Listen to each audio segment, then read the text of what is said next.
Hey, good morning to everybody. Daryl P here, aka Artist in Recovery, and I am on my bike ride, as you can see there, my big mountain bike, and I'm about halfway into my trip.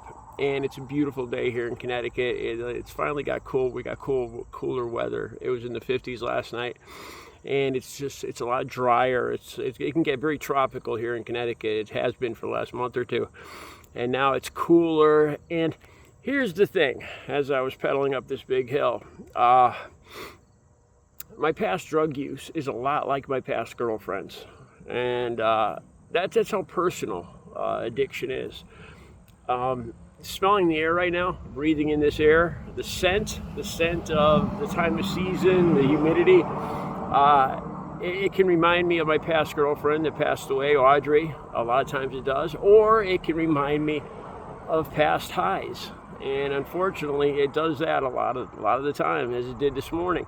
I'm going to tell you about a particular 2 or 3 week period that was pretty much the beginning of the end for me. I was already addicted to crack cocaine for 10 or 15 years at this point, and this is where I became addicted to opiates.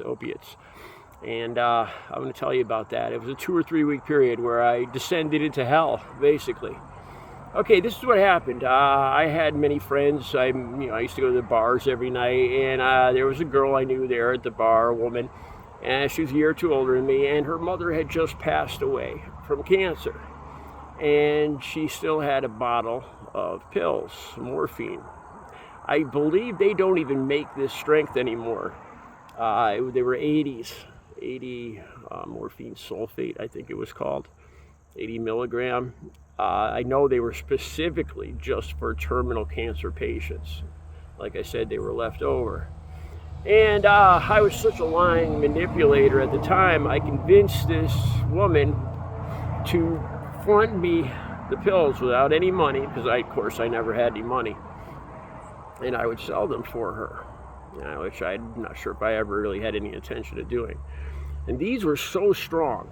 These were ridiculously so strong. They had a coating on them. They were time release, and they were equal to 16 or 20 regular Percocets or oxycodone. And if you took the coating off just one and snorted it or chewed it, you'd stand a good chance of overdosing. That's how strong this one pill was. And for 2 weeks, I took one pill every morning, and it was this time of year.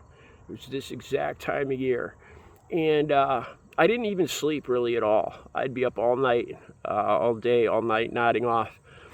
I remember the first day or two, I was wearing my slippers and I was wearing a bathrobe, but I was up all night just stumbling around the house, nodding off, and I had candles lit, and I dropped one of the candles on the floor as I was nodding off. And the lit wax landed on my slipper, and it was kind of like a furry men's slipper. And my slipper caught on fire with the wax. And I remember just standing there and looking down at my foot on fire and just thinking like how cool the flames looked. I put it out, but it's just looking back at these things that happened to me, it almost seems like it was a different person. I can't believe I was that deep, that lost. Okay, so I basically took one a day. At first it started at one a day. Every day, it was just intense euphoria. I mean, the buzz was so. This isn't glorifying it. This is just. I'm telling you this just so you know how evil these substances are. I could have taken one of these and sat in cold pouring rain in a mud puddle in my underwear, and for hours, and I would have thought it was like a trip to Disney World. I would have been sitting in that mud puddle and just the happiest puddle sitter in all the world. That would have been the best place to be. That's how intense these substances are. I didn't take into consideration getting off these substances, these pills. after this period, I was fully addicted. And then I switched over to going and looking on the street for heroin after I ran out of these pills.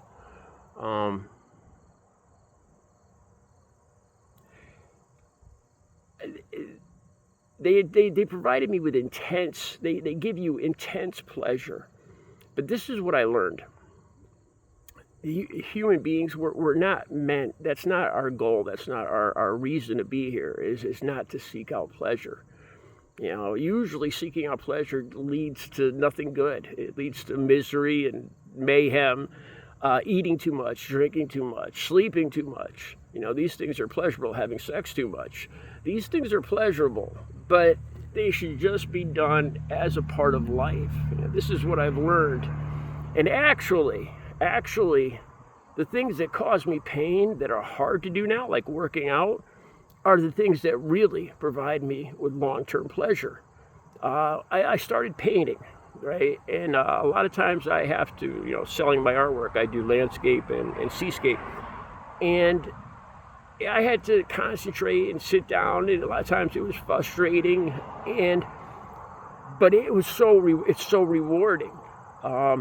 After I finish a painting, and it's sitting in my living room or kitchen, and I love how I look at it. I get up in the morning, every time I pass by it, I look at it, and it just gives me such a great feeling of intense pride and satisfaction and accomplishment. See, those are things that are real. Those are things that we, as humans, we are meant to achieve and strive for.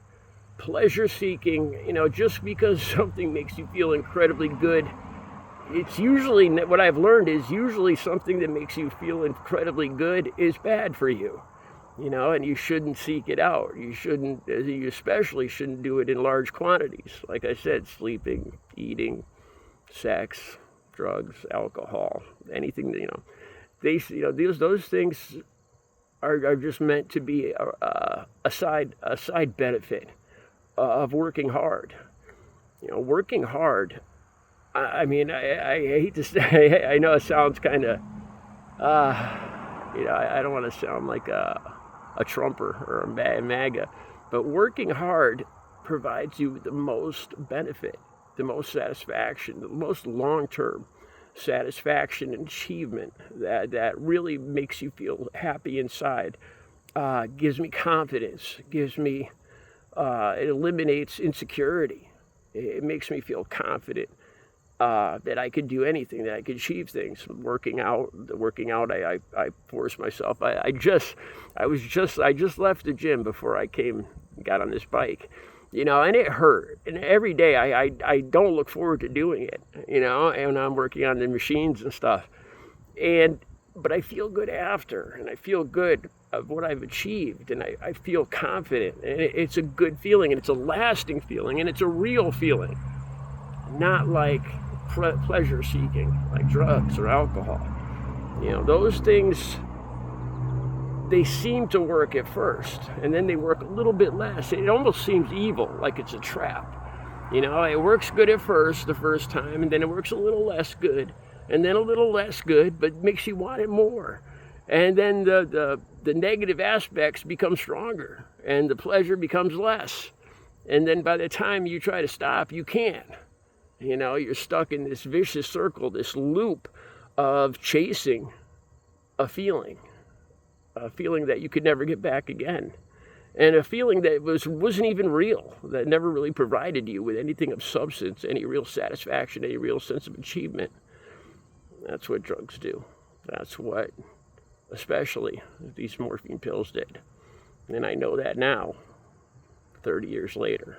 It took all this time to come to this conclusion. So hopefully, if you're watching this, you could benefit from my experience and pain and dealing with this, and take me at my word for this instead of experiencing it yourself. I'm getting back on the bike. Recovery is possible. Have a good Tuesday.